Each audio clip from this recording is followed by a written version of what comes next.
other big breaking news of the day, Ammar Harris sentenced to death. Action News brought it to you live as the whole thing unfolded in the courtroom. Our own Mahsa Saedi has been live tweeting throughout it all. She continues with more live updates right now. Mahsa. Trisha, these are jurors that took less than 30 minutes to convict Harris, and today inside this courtroom they took less than 2 hours to sentence him to death. When that verdict was read, the victim's family members first cheered and then came the tears. We heard them openly sobbing. Here's that moment. And having found that the aggravating circumstance or circumstances outweigh any mitigating circumstance or circumstances, impose a sentence of death. Quiet. We have not completed reading the verdict.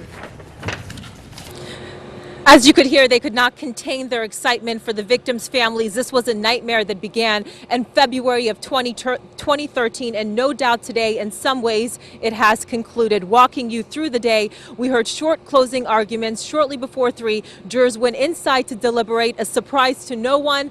At 5, we got word that a verdict was in. As the jurors were quietly filing in, we noticed that a few had smiles on their face. They were chatting. Overall, they looked relieved. Ammar Harris had chosen not to be in the courtroom today. We don't know whether right now he knows that he has been sentenced to death. Talking about the law, this was a decision that had to be unanimous. Ammar Harris's life was on the line. In the end, 12 jurors, mostly women, after days and days of testimony, decided that death was appropriate.